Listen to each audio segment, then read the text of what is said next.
sulaukime dar vieno klausimo. Sveiki, mylimas broli Juozapai, Marija, rašo jums parapietis iš Vilniaus. Norėjau paklausti, kam reikalingas nuodėmė atleidimas per atlaidus, jei nuodėmės atleidžiamos po išpažinties sakramento. Kuo šis nuodėmė atleidimas skiriasi? Ir dar, tuo pačiu, ką reiškia nuodėmė atleidimas per indulgencijas? Garbė Jėzui Kristui.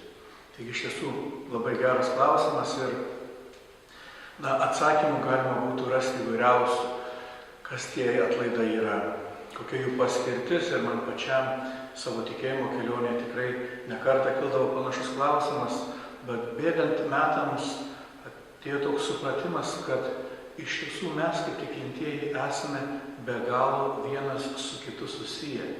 Todėl negalima žiūrėti į tokius dalykus, kurie vyksta bažnyčioje, tik individualiai. Tai visų pirma taip pat yra ir bendruomeninis šventimas. Taigi, kasgi būtų tie atlaidai, kuo jie skiriasi nuo išpažinties? Išpažintyje iš tiesų mums yra atleidžiamos nuodėmės.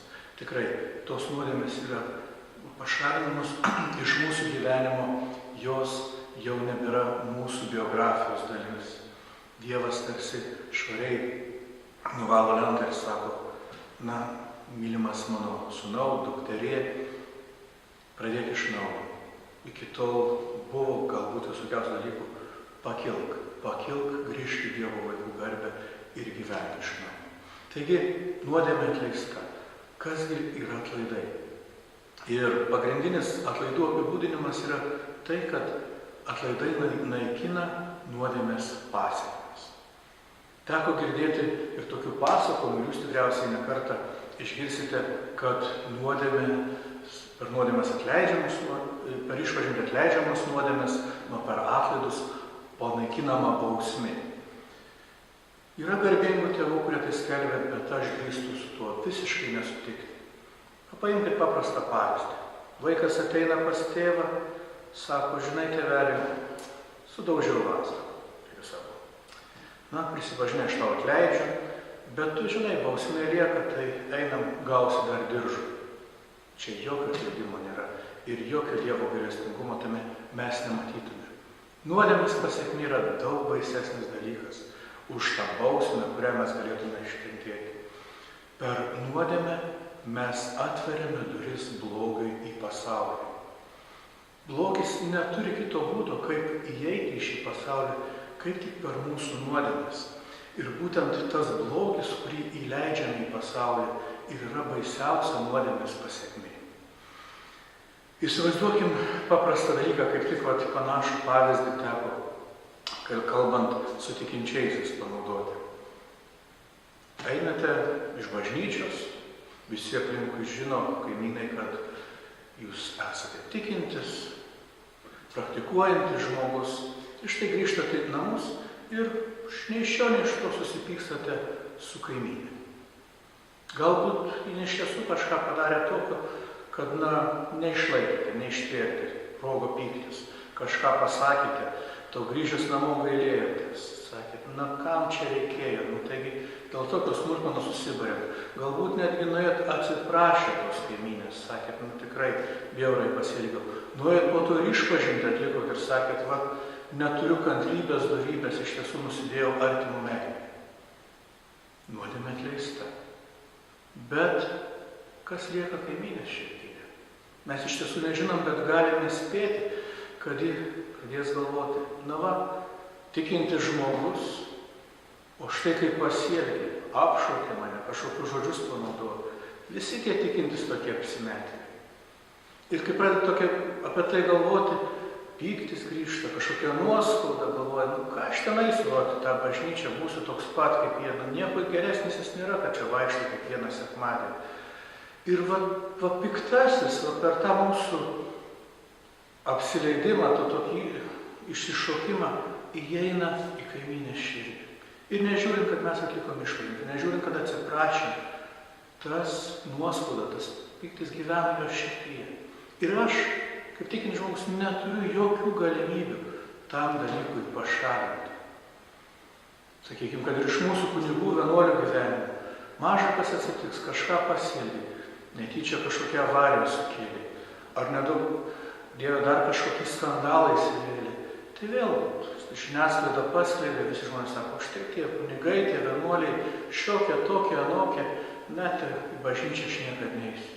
Ir galbūt tas kunigas ir vienuolis po to ilgai atgailaus, gal 10 metų užsidaręs kažkur vienuolyne, mels Dievo atleidimą ir atliks daugybę išpažinčių, atliks po to galbūt ir milijoną artimo meilės darbų. Dievo akise jis išteisintas, bet kiek blogio pasėta aplinkinių žmonių širdise. Ir jis jau neturi galimybės to blogio pašalinti. Ir va čia reikalingi atlaidai, kada naikinamos nuodėmės pasekmės, kada Dievas iš savo malonės, iš šventųjų nuopelnų, iš jų užtarimų naikina tą blogį, kurį mes pasėjome pasaulyje.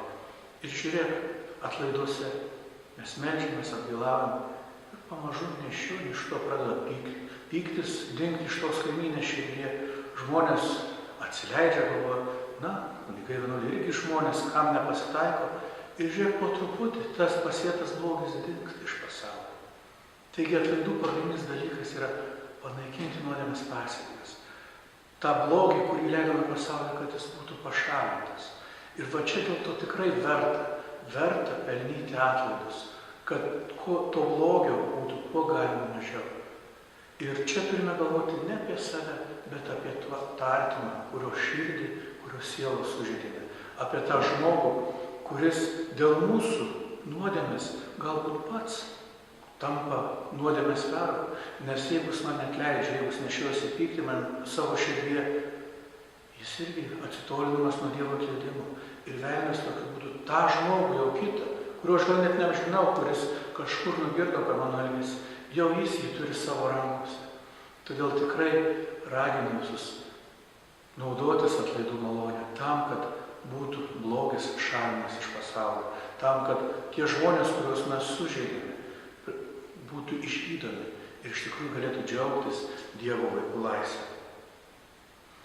Kita klausimo dalis buvo apie indulgencijas. Iš tiesų bažnyčioje vienu metu tai buvo tokia praktika. Vėlgi labai kartais sukarikatūrinta buvo, kad štai nusiperkė atlaidus. Iš tiesų tai nebūdavo parduodami kažkokie lapeliai, kur sakoma, tau atleidžiamos visos nuodėmės. Ne. Nuodėmės tu turėdavai vis tik išpažinti ir tai jokių būdų tu nenusiperki ir išpažinties nereikia. Ne. Bet tai būdavo artimo meilės darbai. Tai yra per indulgencijas būdavo galima paremti kažkokį labdaringą darbą. Pirmą kartą berods pasirodė indulgencijos, kada buvo statoma Švento Petro bazilika Romoje. Ir tam, kad surinkti lėšas, galvoju, kaip tą būtų galima padaryti. Ir sako, žinote, išplatinam tarsi kažkokius lakštus, kur tu paremi statybą ir gauni tokį atminimą, kad štai aš prisidėjau prie Švento Petro bazilikos statybų. Ir tai būdavo užskaitoma taip pat kaip galimybė atsiteisti už nuodėmes. Ir aišku, po to buvo galbūt išversta ir kažkokius piktnaudžiavimus, aš tai negaliu sakyti, nesu tikrai toks geras bažnyčios istorijos ekspertas. Tačiau visą tai gimė kaip graži idėja padėti žmonėms atlikti gerą labdaringą darbą. O po to išvirto, matome, kad tikrai nieko gero, nes daug žmonių ir pasipiktino dėl to dalyko ir netgi galbūt buvo viena iš priežasčių, dėl ko ir reformacija atsirado bažnyčioje, mes tiksliai nežinome. Aišku, tai buvo galbūt gera intencija, pasekmės nekokios.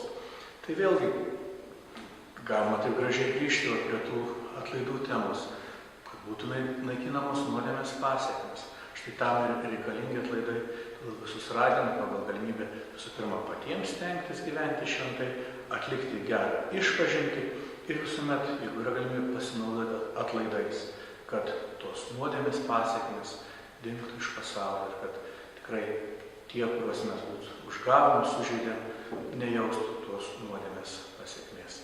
Visiems linkiu gražios dienos ir jeigu turite klausimų, drąsiai rašykite klausbroli@gmail.com ir kaip sugebėsiu atsakysiu. Sudie ir iki.